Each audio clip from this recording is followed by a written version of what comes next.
Bine v-am regăsit la o nouă ediție a emisiunii Bonjour Madame. Sultanul așteaptă o nouă poveste din partea Șeherezadei. Șeherezada noastră scria în oracolul din clasa a 7-a că avea să devină profesoară de limba și literatura română. În prezent, ea predă la Colegiul Mihai Eminescu din Iași. De asemenea, coordonează și Clubul de Comunicare Logos.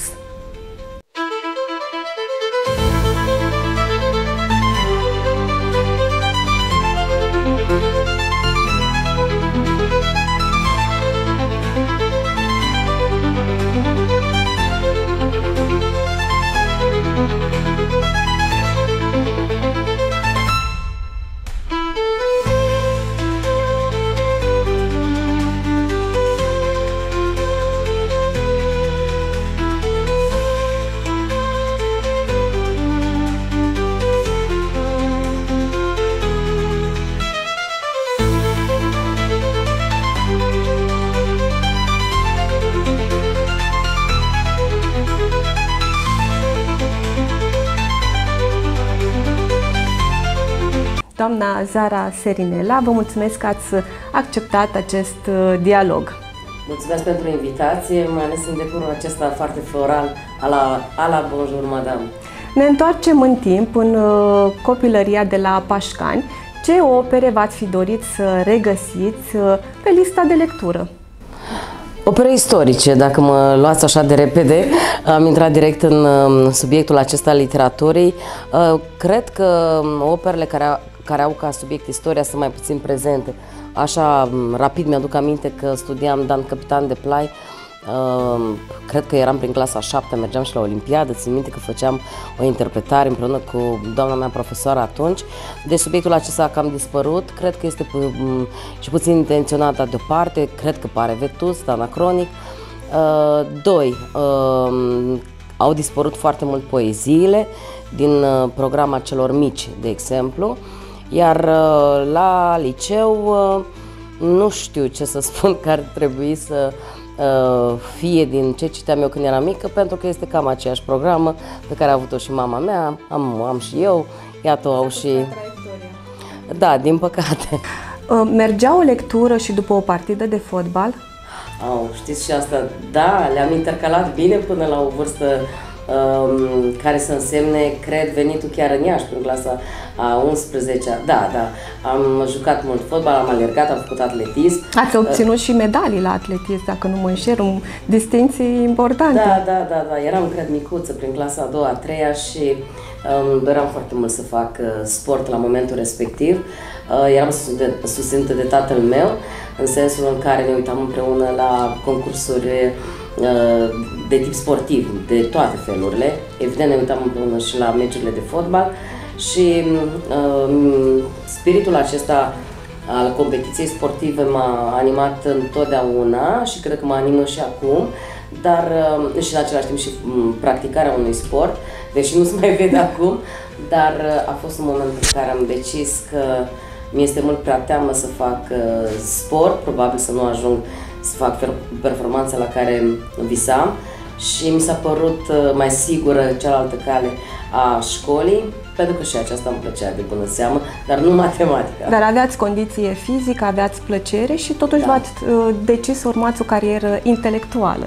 Da, pentru că îmi plăcea foarte mult să citesc, îmi plăceau limbile străine și erau cumva la egalitate, deși a rămas nostalgia pentru sport, în mod special pentru atletism. Peste ani, domnișoara Serinela îmbracă o salopetă și face practică la uzina din Pașcani. Da. Cât de mult v-a marcat momentul respectiv și v-a ambiționat, probabil? Foarte mult. Povestiți puțin. Da.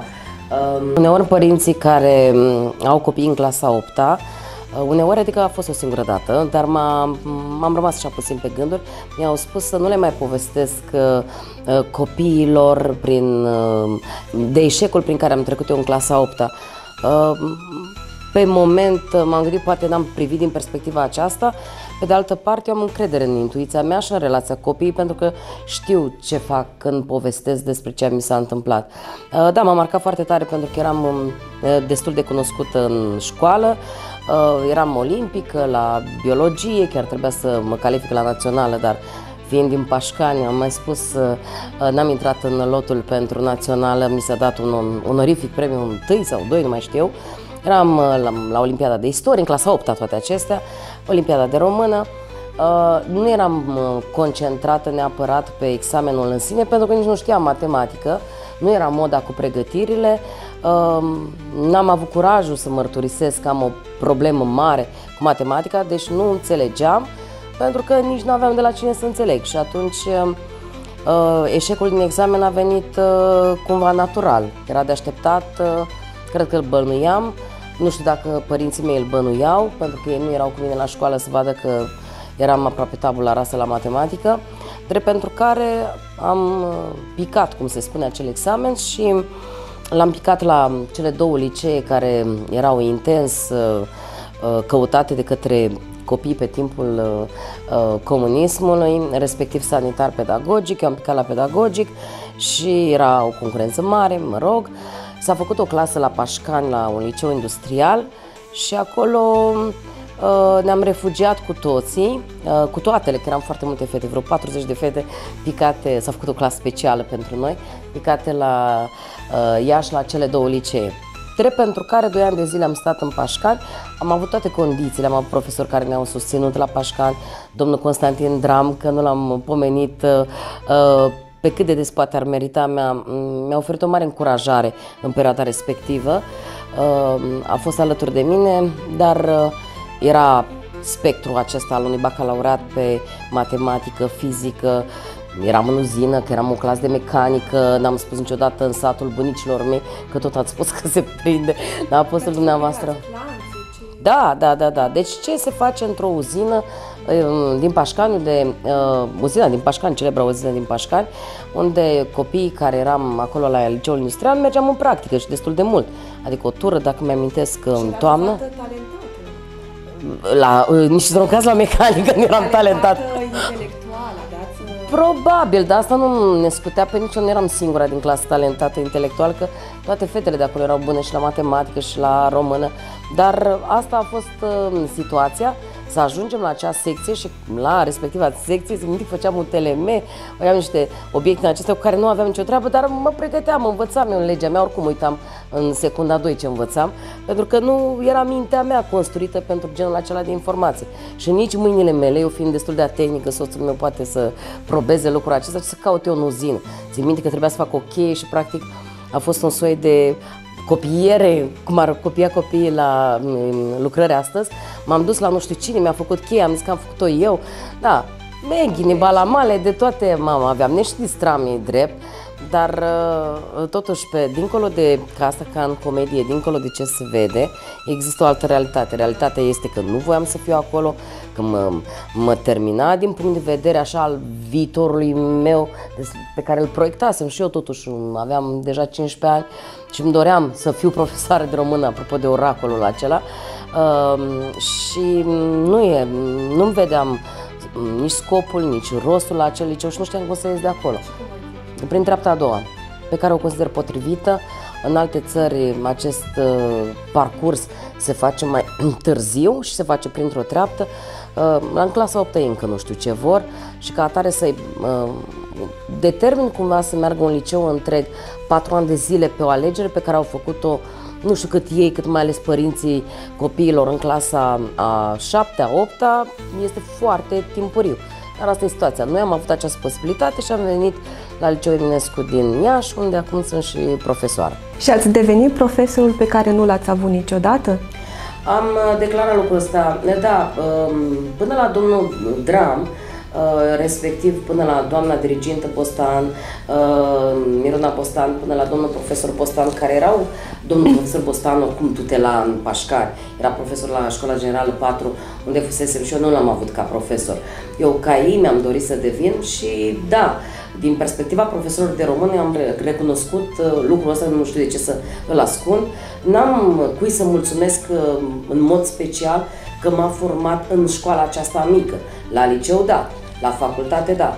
Dar în clasa a 5-a, când am povestit, am ridicat mâna întrebându-ne doamna profesoară ce talente avem, ce pasiune avem, eu am spus că am pasiunea aceasta de a citi, Cred că am rămas puțin surprinsă, în orice caz nu a contat și nu m-a crezut. Când i-am spus ce am citit, ce cărți am citit, nu m-a crezut și m-a dat așa cumva deoparte și au fost aplaudați cei care cântau, dansau, mă rog, aveau abilități astea de brigadă comunistă, știți cum era cântarea României, nu puteam să mă duc cu o carte să citesc pe scenă, dar o poezie puteam să recit.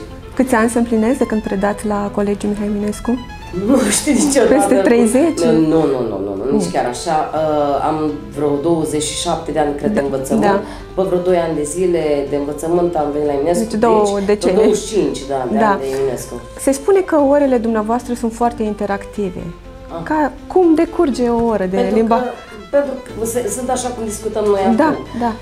Pentru că nu am mers niciodată, nu am simțit, m-am gândit.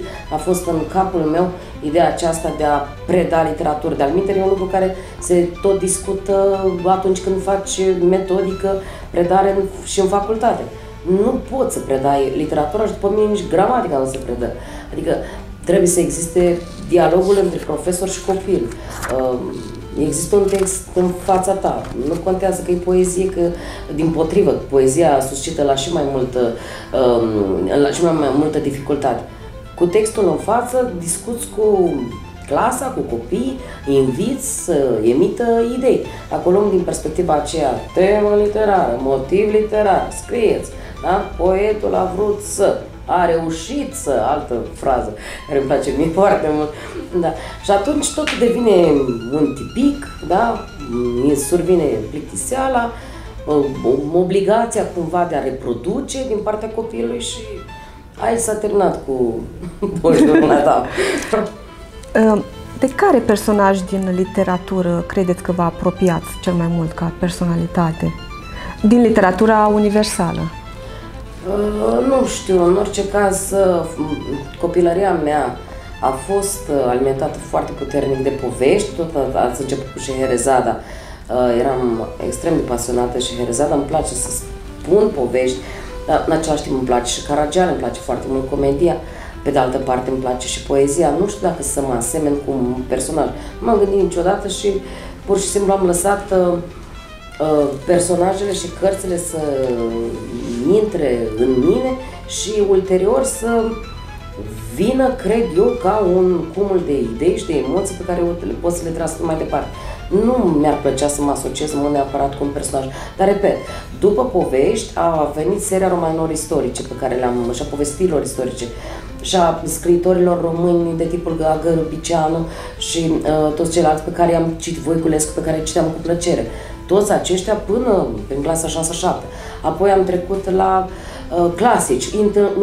Întâlneam întâmplător în biblioteca aceea a casei și ulterior la biblioteca din Pașcan, la care am mers mulți ani până am terminat facultatea. Dar aveați mai multe cărți acasă sau găseați la bibliotecă mai multe? Sigur că la biblioteca din Pașcan găseam cele mai multe cărți, dar în primul rând am o bibliotecă acasă pe care am descoperit-o într-o anumită măsură singură.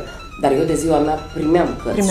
Primeam cărți, primeam de la părinți, și acum îmi vine în minte cum scria mama fiecare literă cu altă culoare. Cu ce se ocupa mama? Mama era casieră la zahăr, dar a fost în primul, la zahăr însemnând fabrica de zahăr din Pașcani, care nu știu că nu mai este în momentul ăsta, dar în primul, al doilea an, după ce terminase liceul, că n-au avut posibilitatea să meargă mai departe la facultate, familia nu i-a putut întreține, mama ca și tata sunt...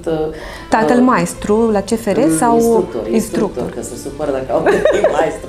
Instructor, un fel de elementare din partea tatălui. Da, și spuneam lucrul ăsta, că îl vedeam pe tata, fiind instructor, un fel de profesor care lucra cu oamenii acolo la CFR, venea cu lucrări acasă și le corecta și îmi plăcea duminica atunci când îl vedeam cum făcea. Și nu s-a supărat tatăl când lucrați la uzină?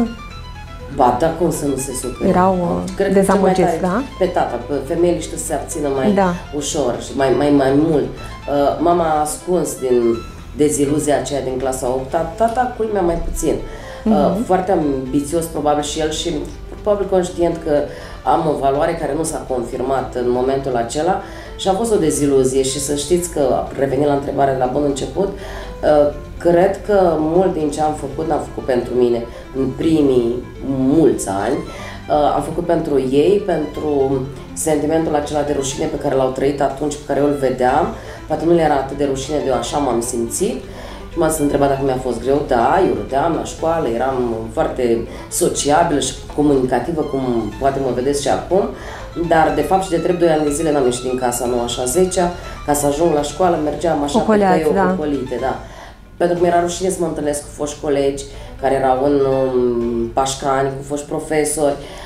Chit că după ce am picat, acești profesori care mă lăudau spuneau că era de așteptat, pentru că eu oricum eram destul de zăpăcit așa de felul meu. Da, rebelă, ca să ați spus dumneavoastră, îmi spuneam neapărat eu lucrul acesta. Și m-a dezamăgit probabil falsitatea lor. Nu poți să spui că acum susțin un copil și spui cât este de bun și ești mândria școlii și după aceea, într-o lună de zile, el mai este mândrie că a luat 5,25 la matematică în examen. Tot eu,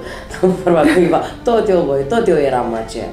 Dar revenim la perioada de glorie, unde vă aflați acum.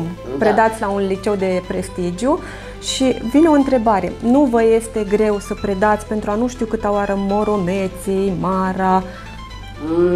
De Mara mă mai feresc. Moromeții îmi place chiar acum. Enigma Otilie. Chiar acum l-am discutat cu elevi de clasa 12, am 2 clase de 12. Nu. Cum regăsiți farmecul? Dar întrebați-mă dacă cum poți predau verbul copulativ de 27 de ani. Hai că literatura e literatură și presupune emoții. Și am mai spus-o și cu altă ocazie. Tocmai pentru că de fiecare dată sunt alții copii din clasă. Eu nu predau de 27 de ani unui singur copil și mă uit la el și văd că e pe poziția aceasta de stand-by. Nu, sunt alții, ei au nevoie de sfaturile mele. 2, ca profesor trebuie să ai răbdarea aceasta, să explici. Dacă el nu înțeles dintre a 5-a până într-a 8-a verbul copulativ, le explici încă o dată și în clasa 8-a. Aveți răbdare, da. Eu sunt o fire impulsivă. Știu asta, știu din familie, știu și elevii mei. Dar da, aici am răbdare pentru că îmi place... Vă definește. Da, pentru că îmi place să văd rezultatul la ceea ce fac și rezultatul pe care eu îl caut este ca un copil să aibă informații, dar mai cu seamă să fie sigur pe el, să aibă încredere în el și dacă nu sunt eu acolo, profesor de română, să-i ofere încrederea aceasta, atunci cine?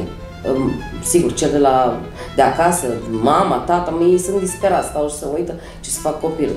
Eu totdeauna m-am gândit că am în spate familia copilului, nu doar părinții, ci și bunicii de foarte multe ori și mă gândesc, acum că sunt mamă de 15 ani, mă gândesc că pentru orice familie, copiii sunt cei mai importanți. Clar. Și atunci așteptările sunt foarte mari și eu vreau să-i ajut pe copii, așa cum poate am simțit și eu nevoia să fiu ajutată până într-un punct și nu neapărat am fost și apoi am fost ajutată. Deci ați devenit profesorul pe care nu l-ați avut niciodată.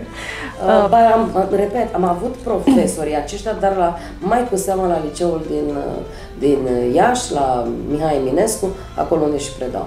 V-au mărturisit vreodată copiii lucruri pe care nu le-au mărturisit părinților? Ați fost și dirigente, dacă...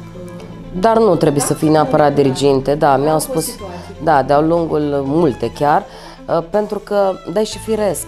Odată a venit mama Andradei, nu știu dacă o să uite la emisiune, într-o dimineață la ora 7 și așa mi-a spus la cancelarie, era ora 7 și Andrada era între a 7-a și a spus în felul următor: Doamnă, ce faceți? Că vă iubește mai mult decât pe mine. Și nu vreau să sune da, și nici a lipsă de modestie. Este firesc ca niște copii în perioada adolescenței să se îndepărteze cumva de familie. O trăiesc și eu acum, că am copii adolescenți și fată mai cu seamă, da? Așa, se îndepărtează de familia de origine în sensul căutării celorlalți. Ori e greu să spui unui părinte ce te apasă, ce ai făcut. Citesc dintr-un băiat, cred că au trecut 2 luni, 18 ani are băiatul respectiv și spunea: măi, să povestești părinților, să spui prin ce treci. Stă și spune un lucru la care nu mă gândisem că poate fi rostit așa tranșat. Mi-a zis așa: păi doamna, că spunem lucrul ăla părinților și apoi ne e rușine o viață întreagă. Și atunci, da, are... Da, absolut, da. Față de părinți, da, de jenă, să nu fie, bineînțeles, ulterior certați, pedepsiți, sancționați în diverse forme de către părinți și vin mai ușor către, în același timp și real. Trebuie să înțelegem lucrul acesta. Noi la 17-18 ani ne duceam prima dată la mama și la tata să le spunem, uite, am făcut trăsnaia respectivă, vorbeai cu cei din jur, ceea ce evident cu anturajul, care acum anturajul Gașca are, zic eu, particularități diferite față de cei care eram noi acum 30 de ani sau 20 de ani adolescenți. Și revin, și este natural, este firesc și ar fi foarte bine dacă acești adolescenți, în principal, ar avea persoane de încredere, eu asta și sfătuiesc, cu care să vorbească. E clar că e mai greu să te duci spre mamă, tată, chiar dacă este ideal. Este ideal să vorbești cu părintele. Dar sunt lucruri pe care ei le discută între ei, pe care le aud și atunci simt nevoia să le împărtășească în celor de vârsta lor și dacă o fac către un adult, și știți ce fel de adulți găsesc la un moment dat, pentru că ei caută un alt fel de sfat. Și da, mi s-a întâmplat să aflu foarte multe lucruri, să încerc să-i ajut, să-i înțeleg, să le dau un sfat și probabil că... Colaborați și cu părinții. Da, dar de obicei încerc să păstrez intimitatea asta a lor, că mi-au spus un lucru și da, pentru că după aceea le trădez încrederea. Dar s-a întâmplat să ajung la părinți, să le spun, pentru că era cazul să intervină părinții și e mai bine să fie așa. Lucrurile mai mici le gestionez eu singură cu copilul. Cât de mult v-a influențat viața Bris, soțul dumneavoastră?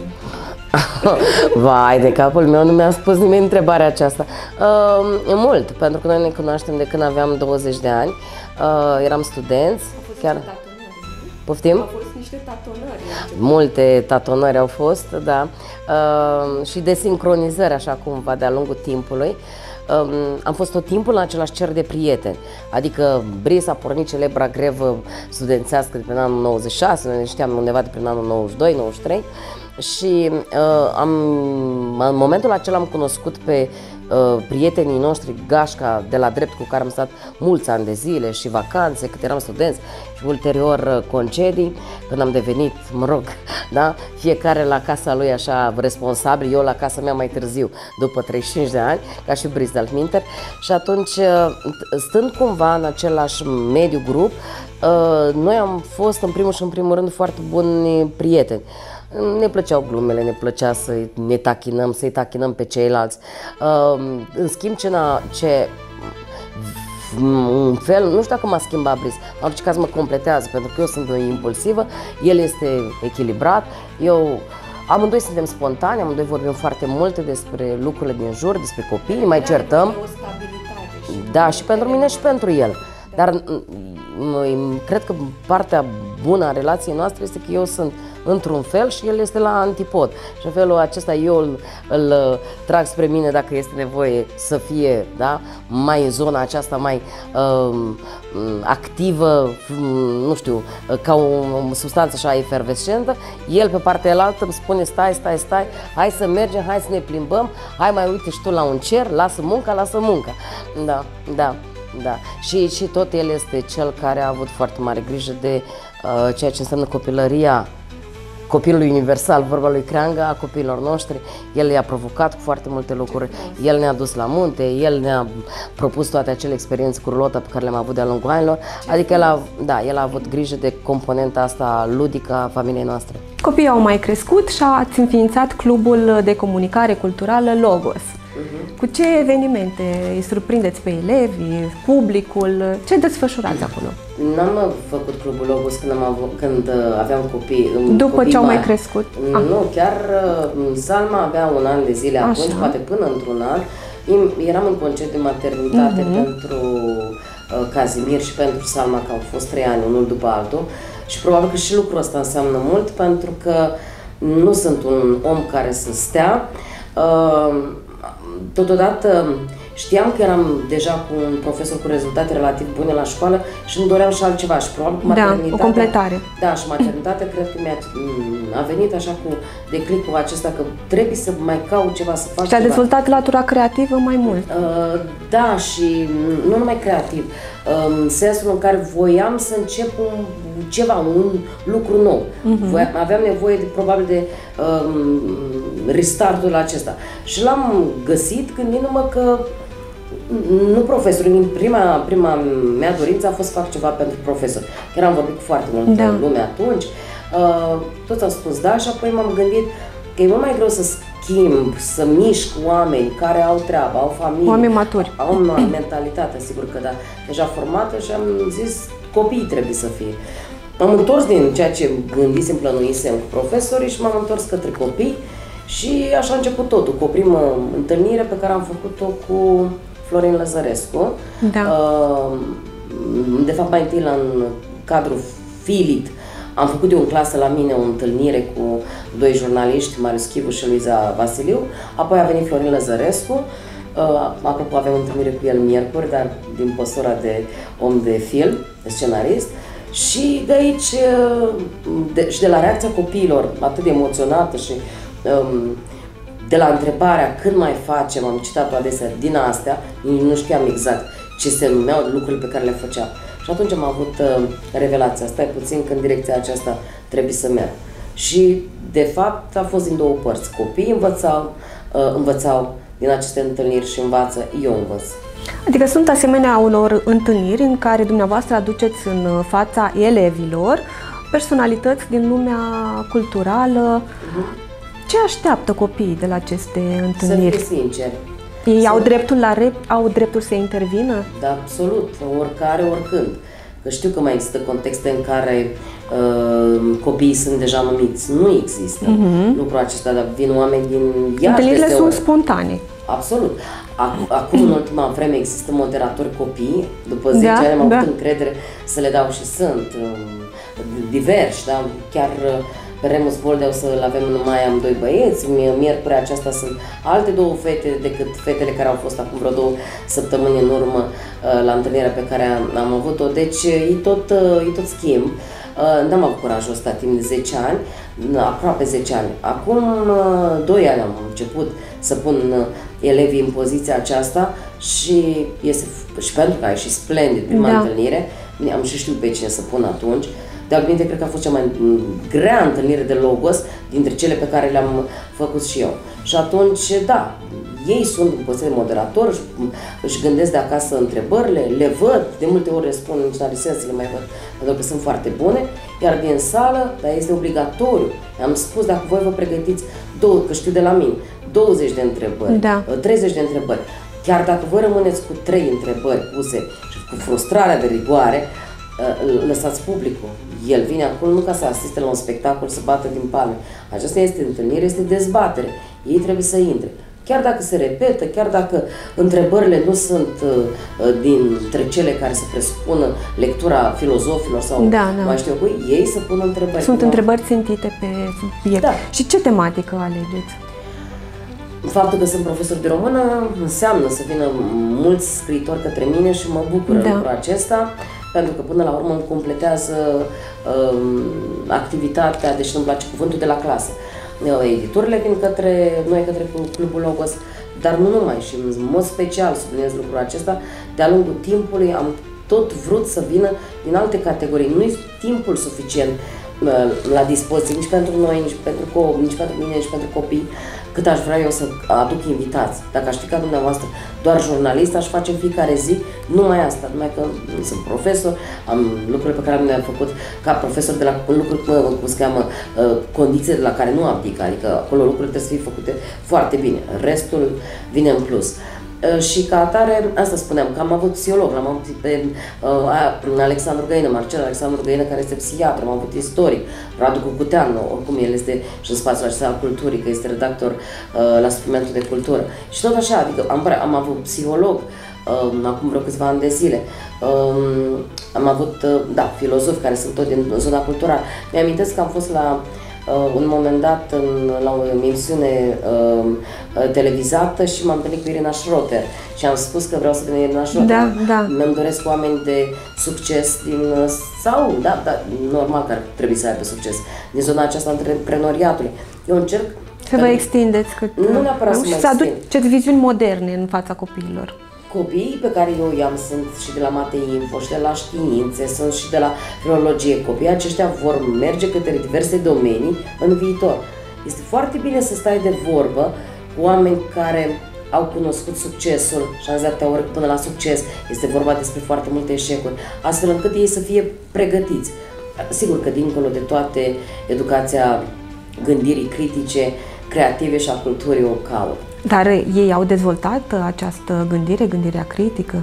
Chiar de curând îmi spunea unul dintre elevii mei, a fost împreună cu o colegă la un eveniment și singur și-a dat seama, făcând niște diferențe în cadrul evenimentului, n-am să spun mai mult, cât a conștientizat modul în care pune el problema, modul în care formulează o întrebare, că are aceste aptitudini și nu este laudă. Mi-am mulțumit foarte mult pentru context, pentru că sunt copii care au făcut podcasturi la Filip, sunt copii care au intrat în dezbatere, moderare, ori ca să fii un foarte bun moderator înseamnă să știi cum să extragi esențialul din ceva. Să știi să extragi esențialul, de exemplu, dintr-o carte, dintr-un capitol, să știi să extragi esențialul dintr-un eveniment. Nu te poți duce și să povestești zile întregi acolo. Și da, ei sunt conștienți de lucrul acesta, o parte dintre ei cu siguranță. Ce rezultate deosebite au obținut elevii dumneavoastră?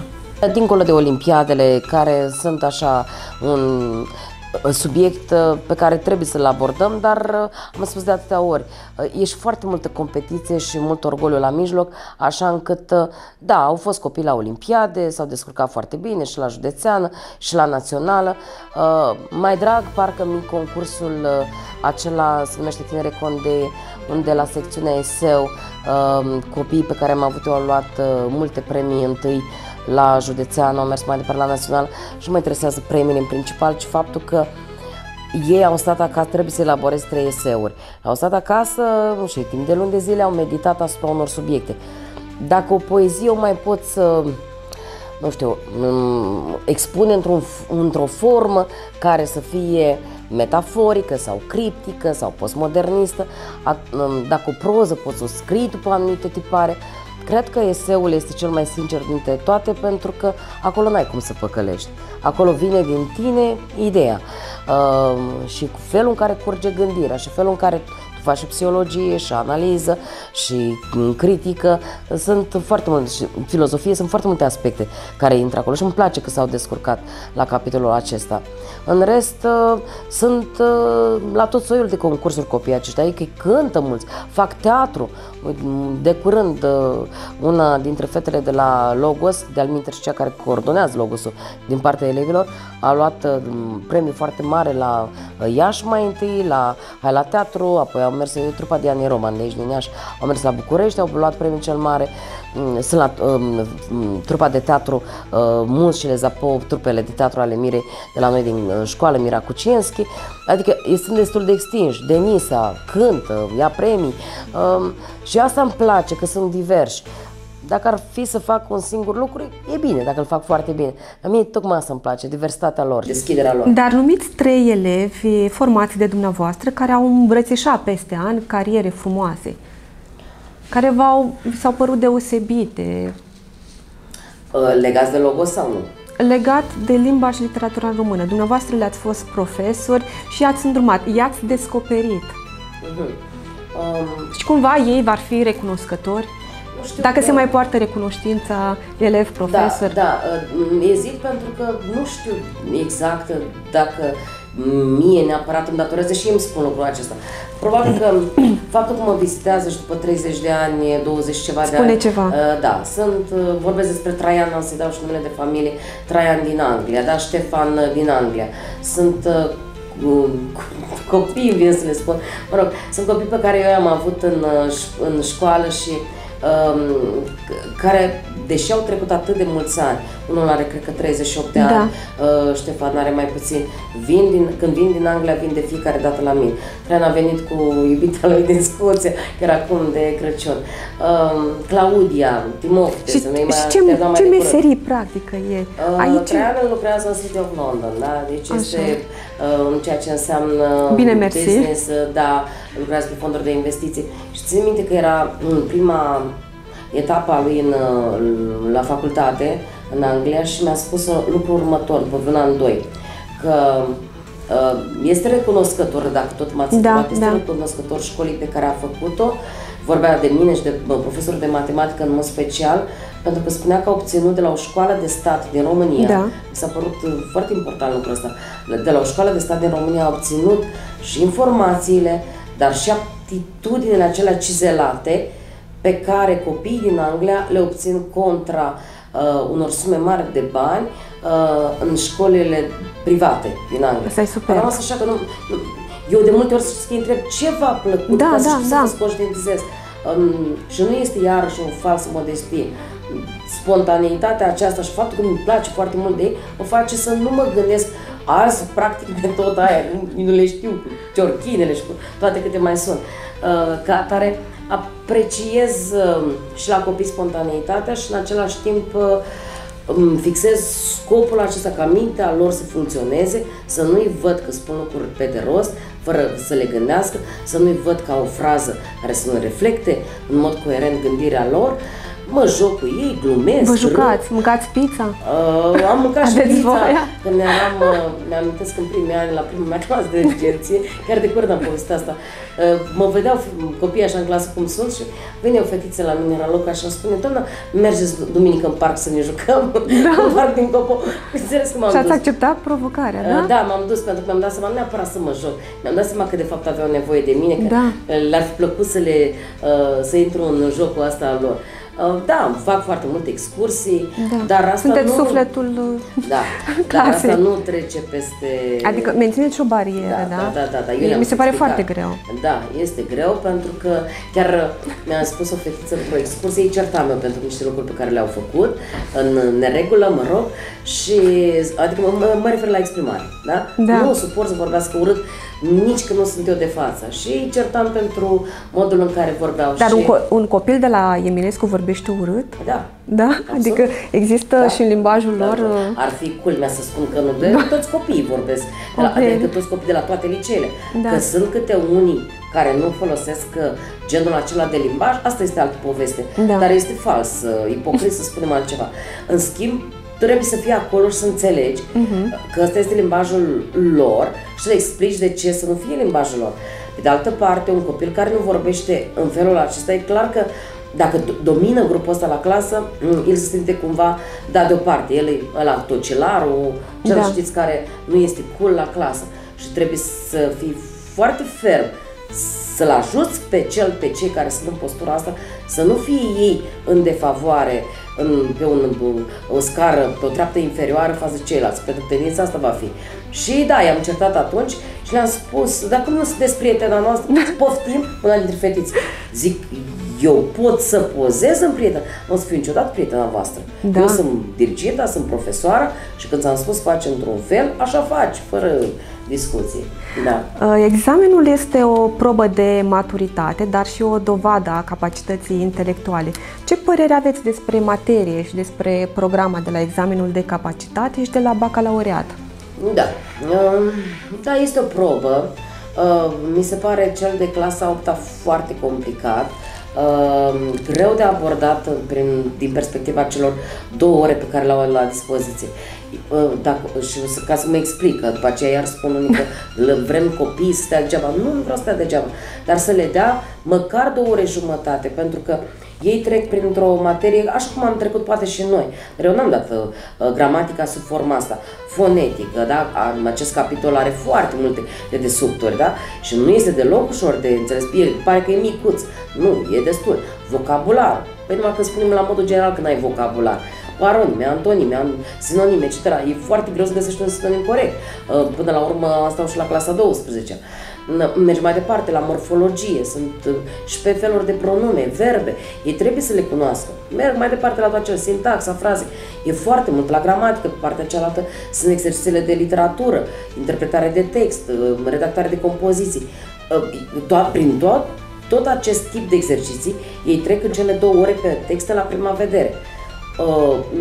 Mi se pare că este un gen de subiect inteligent la clasa 8-a, dar până și aici se ajunge la șabloidizare, adică știe copilul să răspundă pentru că i s-a dat un tipic. Nu este neapărat, s-a ajuns și la asta. Cred că și la gramatică, deși mi-am forțat creierii, nu pot să percep un tipic acolo, cu siguranță se poate. Eu vreau să-l văd că gândește. Așa. Deci la literatură și inclusiv la compoziția aceea finală, de abordarea unui mesaj. Se găsesc modalități prin care copilul scrie o compoziție de o pagină în care abordarea textului să fie într-o măsură foarte mică, în schimb limbajul tehnic să fie dominant. Și atunci, și oricum trebuie să dai ca profesor puncte pentru ce spune, pentru faptul că încearcă să se apropie de subiect. Totuși, în momentul în care ai semnificația mesajului, oricât ai încercat să mergi după șablon, parcă nu prea poți. Și nici când ai caracterizare de personaj la 8-a. Deci văd un examen mai dificil, dar și cu rezultate, nu știu care sunt statisticile. Eu când corectez, am mai spus-o, copiii de clasa 8-a scriu mai bine prin raportare la elevii de clasa 12. Acolo, ori că nu vor, dar nu prea cred că nu vor, că nu văd că scriu două subiecte, exerciții înseamnă, și restul s-a terminat. E o mare problemă, că ei abia scriu alea două exerciții, adică nu scriu că nu, neapărat nu vor, ci pentru că nu pot. Și atunci ceva se întâmplă între a 8-a și a 12-a. Clar că nu mai sunt sub controlul familiei, că atât de puternic, clar că nu prea mai merg la școală și probabil că vine aici de partea cealaltă. Dar ce vă motivează în această profesie? Ce se întâmplă copiilor?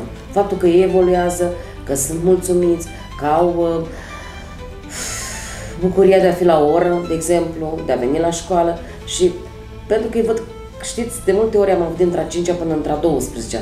Când e luat acum, chiar termină anul acesta, o serie de copii pe care i-am luat între a 5-a. Nu am luat foarte des clasă de a 5-a, recunosc. Dominant am luat liceu și pentru că este vorba de în ultimii 10 ani de zile, 12 de clubul Logos. Dar faptul că îl vezi la 10 ani, îl arată într-un fel. La 18 arată aproape ca noi, da? Și atunci când vezi evoluția asta fizică, dar dincolo de toate, emoțională, intelectuală, chiar spirituală, și de fiecare dată este o altă generație, o altă clasă. Mă gândiți că ați creat ceva, oare ce drum va urma? Da. Ce titlu ați da întâlnirii noastre de astăzi? Titlul?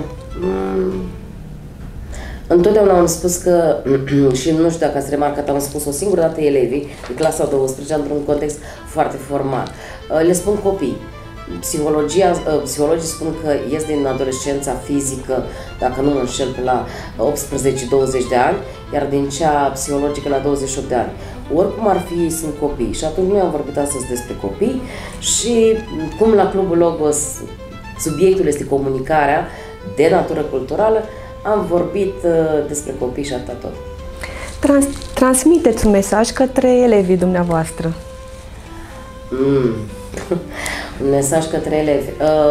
Așa cum le-am spus de atâtea ori, să nu își uite părinții drumurile pentru ei după ce termină clasa 12, așa în momentul ăsta 2 clasa 12, 3 de clasa 11, tot timpul le spun, pentru că știu care este realitatea aceasta, că intră într-o tensiune de multe ori familia, să fie foarte atenți la familie, pentru că întotdeauna familia va rămâne alături de ei în pofida a tot ceea ce pare. Deci mesajul este acolo, în depărtări albastre, unde vor pleca după ce termină clasa 12, să nu-și uite mamă, tată, să nu-i sune o dată pe an, să nu vină o dată la 10 ani de pe unde sunt plecați și din când în când să mai dea un semn și nouă profesorilor. Știu că este foarte greu să își găsească timp fizic în lumea în care trăim, dar să ne mai spună ce fac, pentru că mi-ar plăcea să știu, uitați cum mă întrebați, da? Ce fac ei după 10, 15, 20 de ani? Mi-ar plăcea să știu răspunsul la această întrebare, nu neapărat în viitoarele luni după ce termină o școală, ci în viitorii ani. Doamna Serinela, vă mulțumesc pentru astăzi. Mulțumesc. Cam atât pentru astăzi, vă mulțumim că ați fost alături de noi. Ne puteți urmări în fiecare sâmbătă de la ora 17 pe postul național Moldova TV, dar și pe canalul meu de YouTube Bonjour Madame cu Oana Puiu. Până data viitoare, toate cele bune!